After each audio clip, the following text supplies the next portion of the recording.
বন্ধু বান্ধৱীসকল অসম দেশৰ বিষম কথা আৰু জুবিন গাৰ্গৰ ন্যায় ক্ষেত্ৰত হৈ আছে বেবেৰিবাং কথা।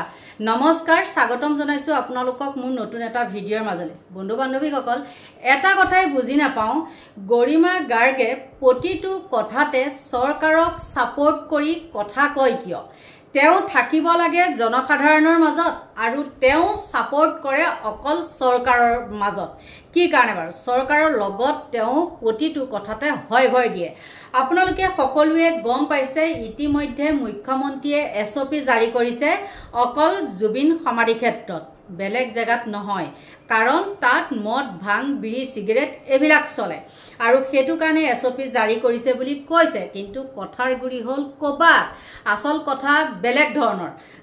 এতিয়া মই কথাটো কওঁ শুনকচোন, এই যেতিয়া SOP জাৰি কৰাৰ কথা কিবা কিবি কৈছে, আপোনালোকে সকলোৱে গম পাইছে ইতিমধ্যে গৰিমা গাৰ্গ আৰু জুবিনৰ ভগ্নী তেওঁলোকক CID অফিসত কালি হেৰি হৈছিলে, মানে গৈছিলে আৰু কি কথা পাতিলে নাপাতিলে বহুতখিনি মানে কিবা কিবি তথ্য পাইছে। আৰু তথ্য পোৱাৰ ভিতৰত আপোনালোকে আকৌ বেলেগ নাভাবিব দেই, তথ্য পাইছে কি সিদ্ধাৰ্থৰ লগত বেংকৰ কিছুমান মানে হেৰি টকা পইচাৰ লেনদেনৰ ক্ষেত্ৰত তেওঁৰ লগত আৰু কেনেকৈ কি মানে মিউজিচিয়ান এইবিলাক আছিলে আৰু সেইবিলাকৰ ওপৰত চাগে তেওঁ সোধা পোছা কৰিছে। কাৰণ তাৰ আগতে তেনেকুৱা এটা নিউজ ওলাইছিলে আৰু ইতিমধ্যে ঋতু কলিতায়ো কৈছে যে সিদ্ধাৰ্থৰ লগত গৰিমা গাৰ্গৰ যিখিনি মেনেজমেন্টৰ টকা পইচা লেনদেন সেইখিনি গোটেইখিনি গৰিমা গাৰ্গে চোৱা চিতা কৰিছিল।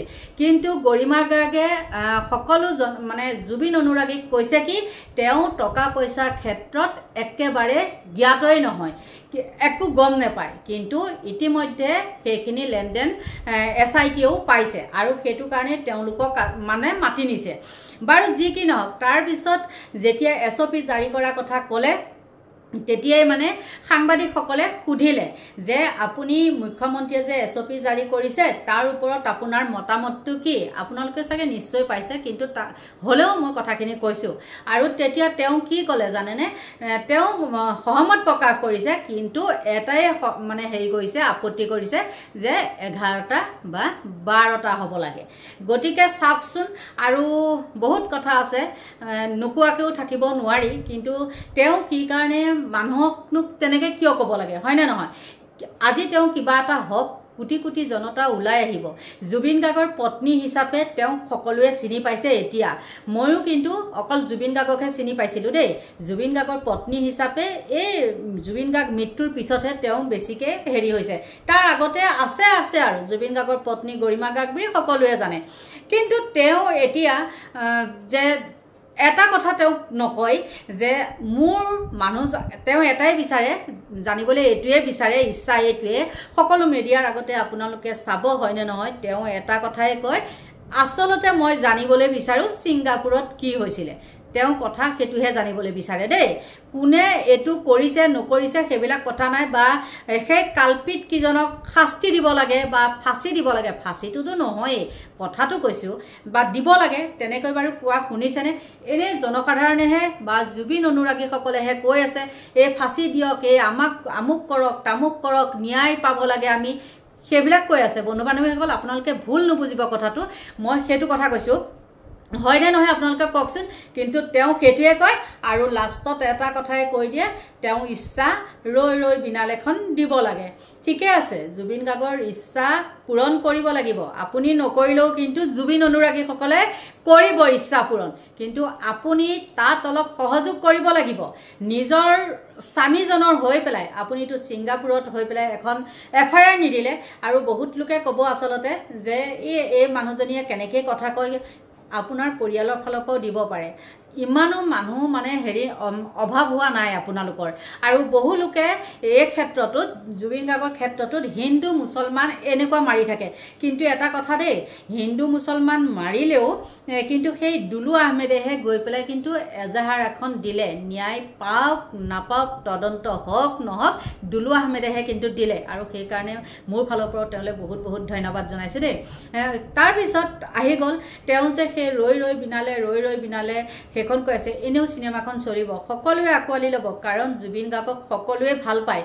কিন্তু তেওঁ এইটো ক'ব লাগিছিলে যে জুবিন গাৰ্গৰ ন্যায় পাওক বা দোষীয়ে শাস্তি পাওক। তেওঁ মুখৰ পৰা কিন্তু এতিয়াও সেই কথাটো নোলালে।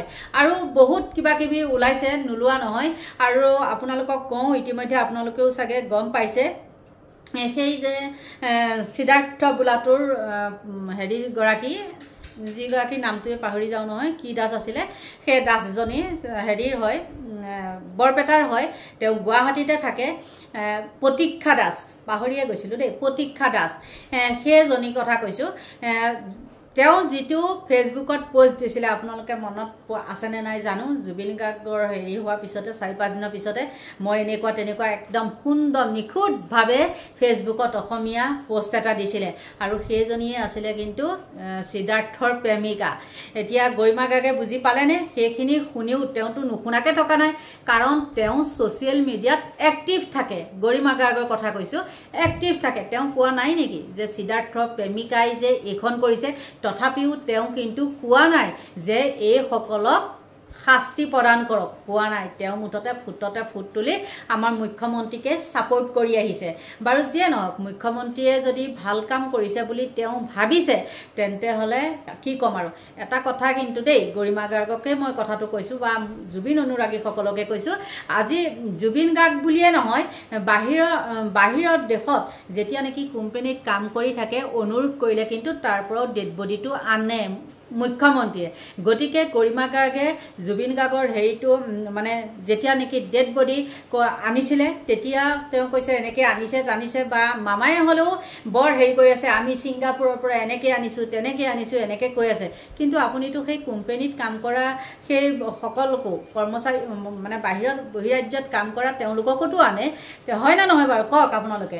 কিন্তু সেইখিনিয়ে যদি বহুত কৰিছে বুলি ভাবিছে, তেন্তে হ'লে সেইটো ভুল কৰিছে মুখ্যমন্ত্ৰী হওক বা গৰিমা গাৰ্গেও হওক। মই গৰিমা গাৰ্গৰ ওপৰত দোষ দিবলৈ যোৱা নাই, কিন্তু আজি ঋতু কলিতাৰ কিছুমান কথা লগত আৰু সেইদিনাখন এটা নিউজৰ লগত সেই গুপ্তা বোলা যিজন SITৰ হেৰি, তেওঁ কৈছে এইবিলাক লেনদেনৰ কথা কৈছে, লেনদেনৰ কিছুমান তথ্য পাইছে আৰু ইতিমধ্যে জেৰা কৰিছে। সেই কথাটো আজিয়ে নহয়, মাজতেও কৈছে তেওঁলোকৰ টকা পইচাৰ হেৰিবিলাক মানে পাইছে। আৰু সিদ্ধাৰ্থ বোলাতেও কৈছেও নেকি, কিন্তু সেইটোৱে আজিলৈকে কি কৈছে কি নকৈছে, যি সোমালে সেইকেইজনৰ মানে বিষয়ে এতিয়া আমি নুশুনা হ'লোঁ দেই বন্ধু বান্ধৱীসকল। আপোনালোকে হয়তো গম পাইছে আৰু কিবা শুনিছে যদিও মই নাজানো, কিন্তু মই হ'লে শুনা নাই। আৰু এইখিনি আছিলে ক'বলগীয়া। গতিকে যদি মই কিবা ভুল কৈছোঁ, তেন্তে হ'লে আপোনালোকে মোক একদম ক্ষমা কৰিব আৰু মানে ভুলটো শুধৰাই দিলে ভাল পাম আৰু এইখিনিয়ে দেই। গতিকে সকলোকে ভগৱানে ভালে কুশলে ৰাখক, তাকেই কামনা কৰিছোঁ আৰু মোৰ ভিডিঅ'টো ইমানতে সামৰণি মাৰিছোঁ। Bye bye.